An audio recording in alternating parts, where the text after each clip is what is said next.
Hey, Channel Insiders. I'm your host, Katie Bavoso, and welcome to this episode of Partner POV brought to you by Rafay Systems.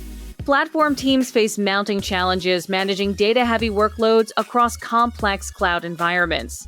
Rafay simplifies this with a platform that delivers consistency, governance, and cost efficiency at scale.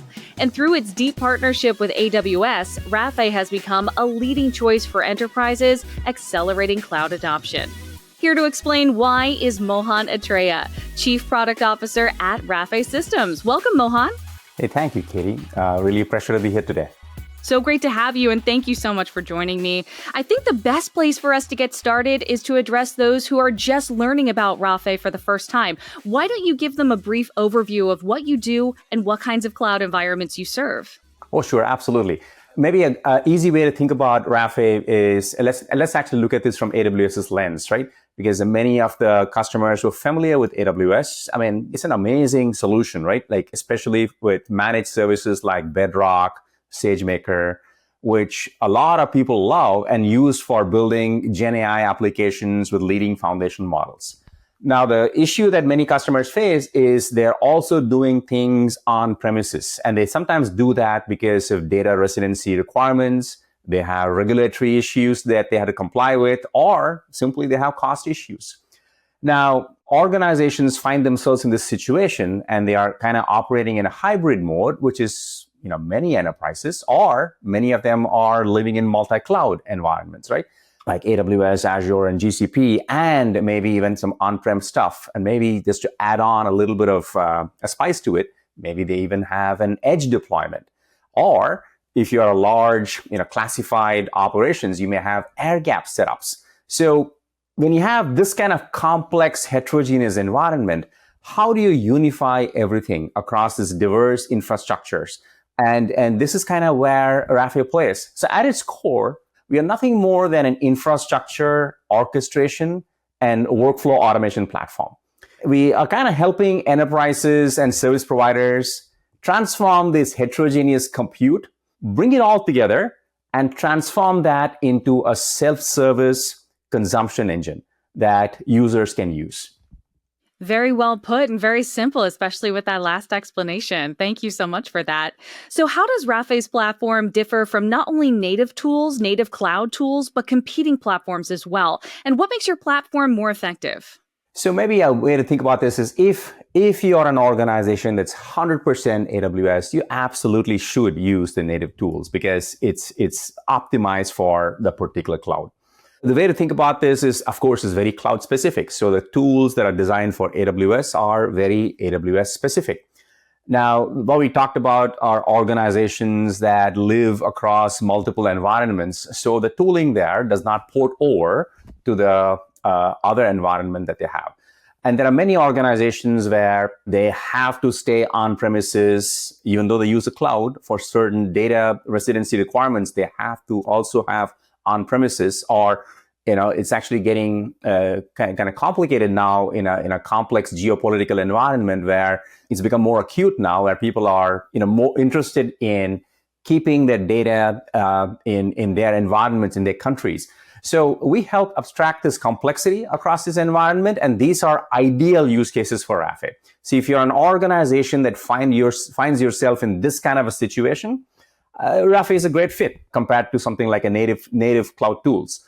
It's not just me saying it. If you look at industry analysts like GigaOM, we've been consistently ranked an outperformer. We even have been called out by organizations like Accenture, which are pervasive with enterprises, and the large organizations like NVIDIA, where they're particularly called us out for AI-based solutions for efficient self-service operations for end users. So what do we do for these people? So if I'm an enterprise, maybe a easy way to think about this is if you use a solution like Rafay, your outcome is significantly accelerated. So like faster deployments, a better total cost of ownership. Because the hybrid otherwise can be very complicated. You otherwise will end up having like team 1 for AWS, a team 2 for on-prem, and now you have like 2 governance domains that you have to deal with. So we eliminate this complexity. So this is where we work extensively with organizations like AWS, where they know that organizations are multi-cloud, they're hybrid, and we work in the field with them because in the end, you want to make sure the customer is happy.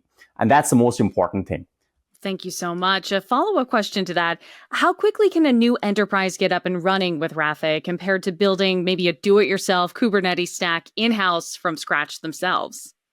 So maybe if you want to break it down into maybe two types of organizations, there might be some organizations that maybe started with the native tooling and they already have, let's call it brownfield. They have a bunch of assets already. And then let's say they are moving into a second cloud or moving into on-premises.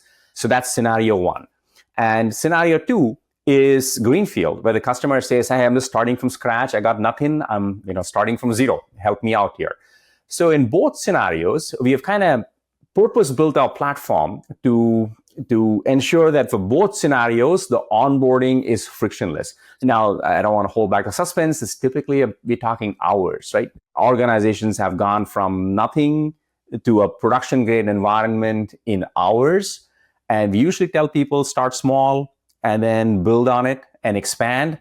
Nobody likes a big bang because there's a learning curve with anything. It's like getting a new car. It takes some time to get used to it.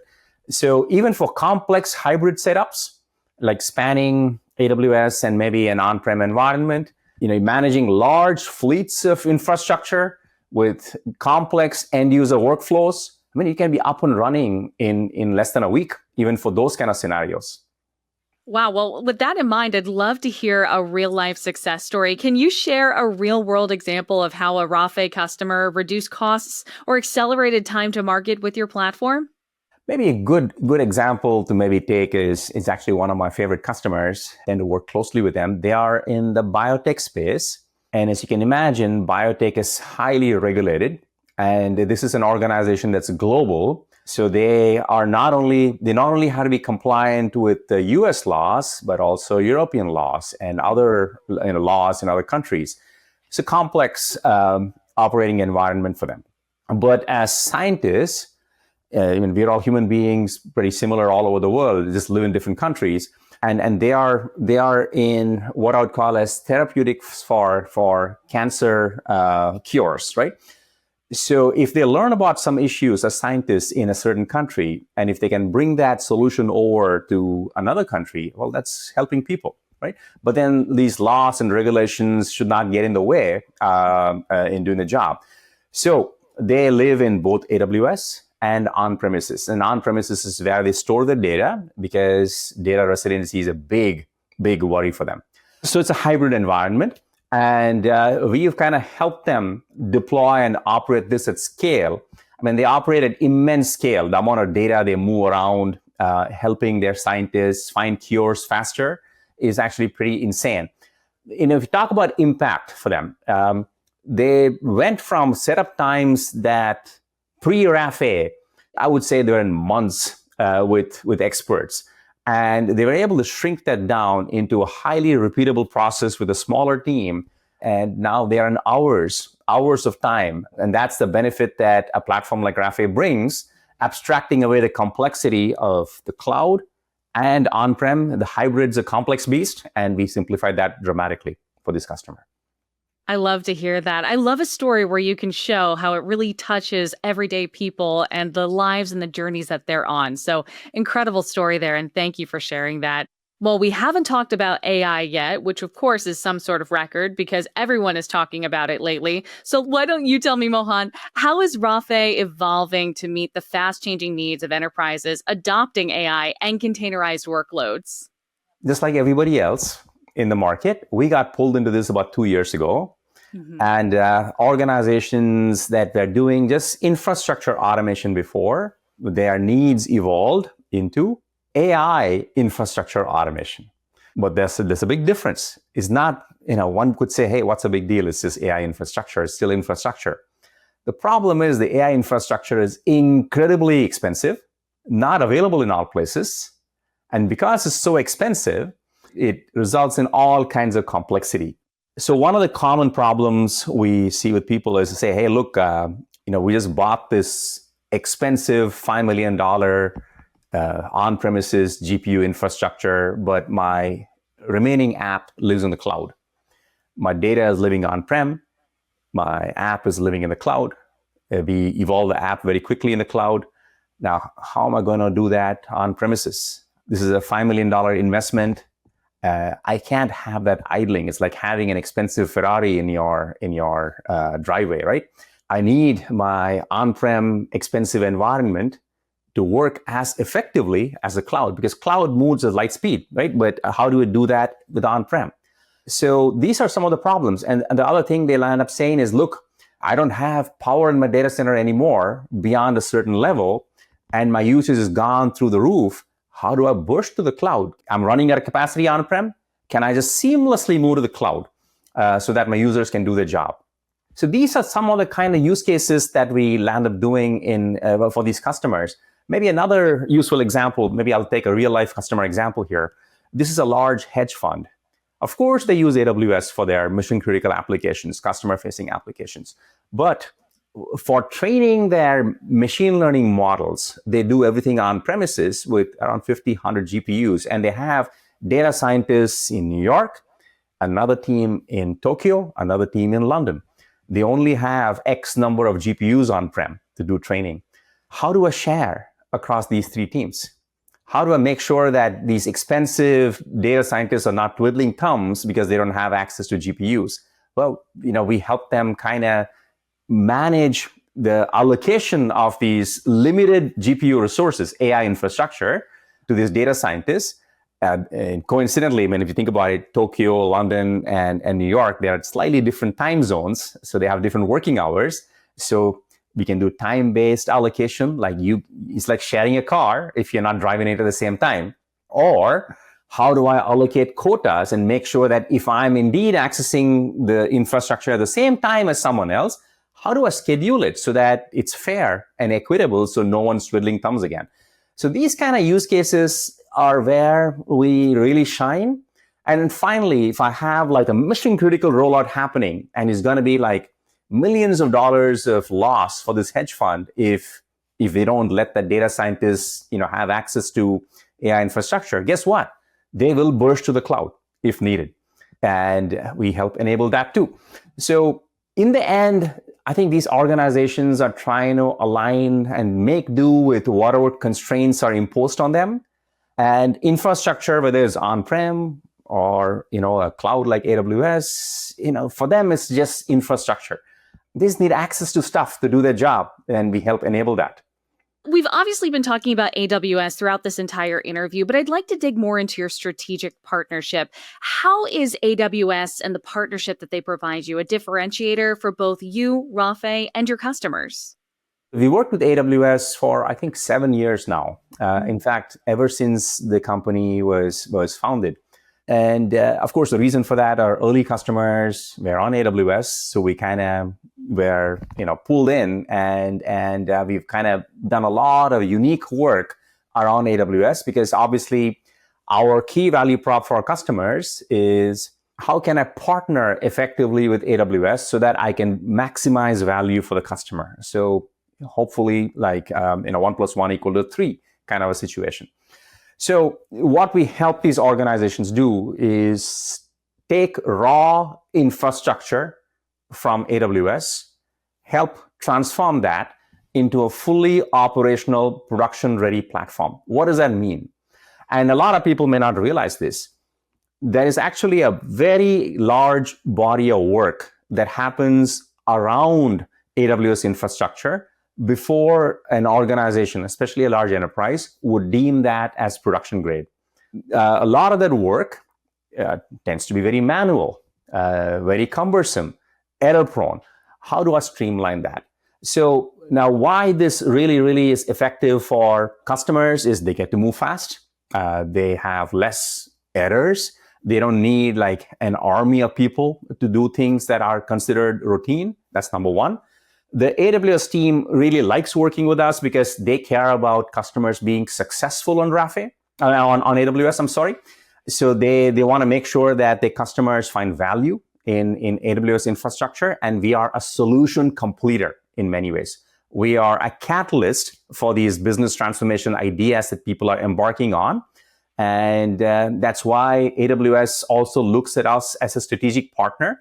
We're also in the marketplace, the AWS marketplace. That really, really helps enterprises. Why is that? They usually have large, what AWS calls as an EDP spend, right? So these are enterprise discount programs where you commit to a certain amount of buying, and then now you can consume offerings like Rafay through the marketplace, and this retires the committed spend. This is really, really valuable for enterprises because they get significantly discounted pricing and a very simple purchasing process. For companies already standardized on AWS Elastic Kubernetes Service, or EKS for short, why would they add Rafay on top? So think of EKS like a brand new house that I got. I mean, there's a bunch of work we have to do before I can live in that house, right?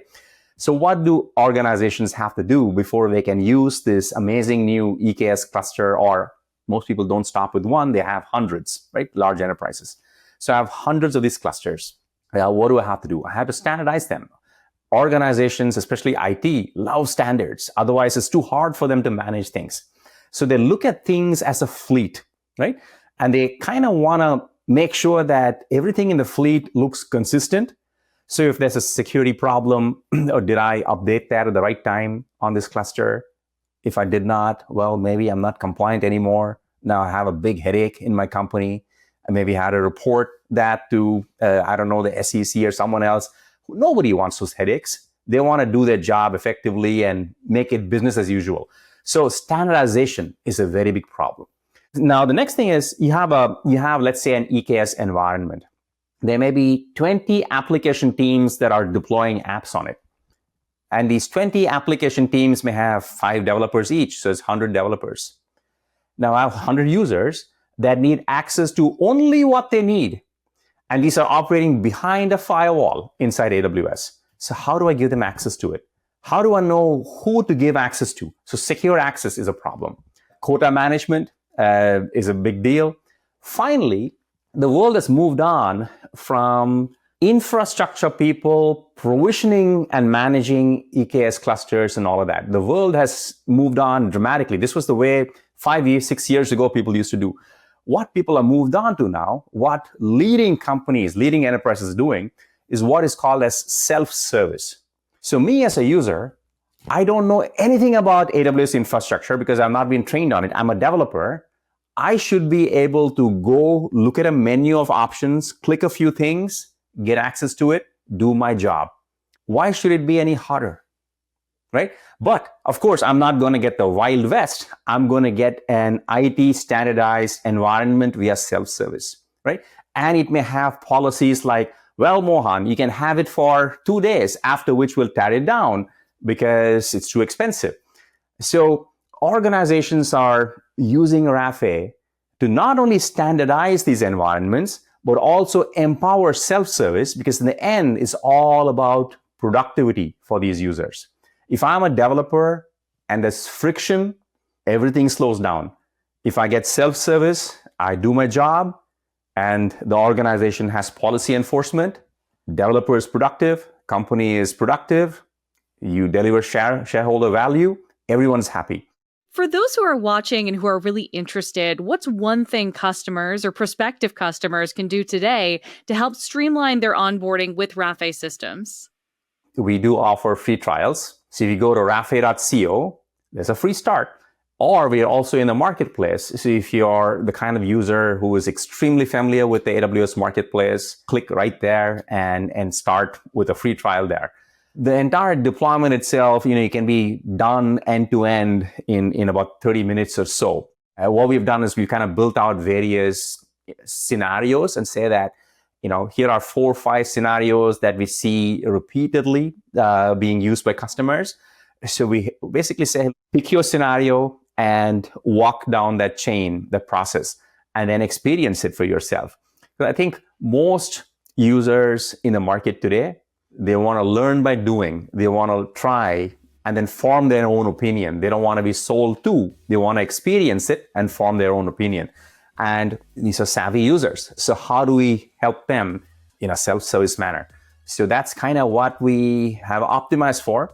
So come on over either to rafay.co and there's a free trial, or go to AWS Marketplace and then follow the very simple steps to try this out on your own and take it for a spin. Mohan, thank you so much for your time today. It's been a pleasure getting to speak with you and learn more about Rafay Systems. I wish you the best of luck through the rest of the year and beyond. Thank you. And thanks to you at home for joining us. For more episodes of Partner POV, check out channelinsider.com. Once again, I'm Katie Bavoso, and I'll see you next time.